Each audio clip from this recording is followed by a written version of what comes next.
Urbane, to comfort them, the Quaker librarian purred.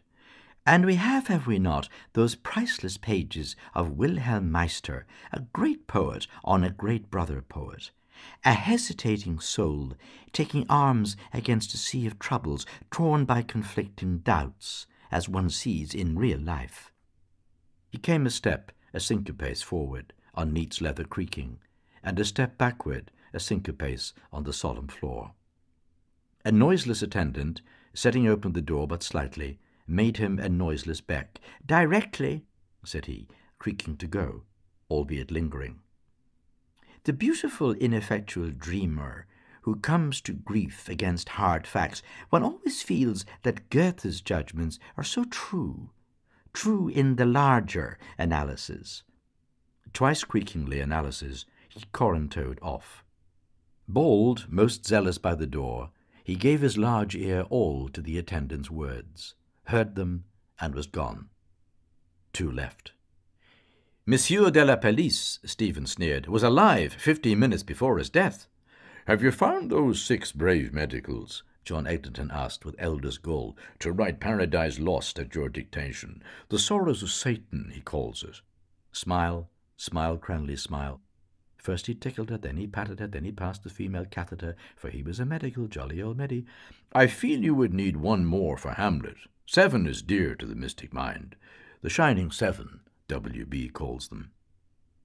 Glitter-eyed, his rufous skull close to his green-capped desk lamp, sought the face bearded amid dark greener shadow, an olive, holy-eyed. He laughed low, a sizar's laugh of Trinity, unanswered. Orchestral Satan weeping many a rude, tears such as angels weep, Adelia Thea del culfato trombetta. He holds my follies hostage. Cranley's 11 true Wicklow men, to free their sireland. Gap-toothed Kathleen, her 4 beautiful green fields, the stranger in her house, and 1 more to hail him, Ave, Rabbi, the Tinahely 12. In the shadow of the glen he cooees for them. My soul's youth I gave him, night by night. Godspeed, good hunting. Mulligan has my telegram. Folly, persist. "Our young Irish bards," John Eglinton censured, "have yet to create a figure which the world will set beside Saxon Shakespeare's Hamlet, though I admire him, as old Ben did, on this side idolatry." "All these questions are purely academic," Russell oracled out of his shadow. "I mean, whether Hamlet is Shakespeare or James I or Essex, clergymen's discussions of the historicity of Jesus, art has to reveal to us ideas, formless spiritual essences. The supreme question about a work of art is, out of how deep a life does it spring? The painting of Gustave Moreau is the painting of ideas. The deepest poetry of Shelley, the words of Hamlet, bring our mind into contact with the eternal wisdom, Plato's world of ideas. All the rest is the speculation of schoolboys for schoolboys."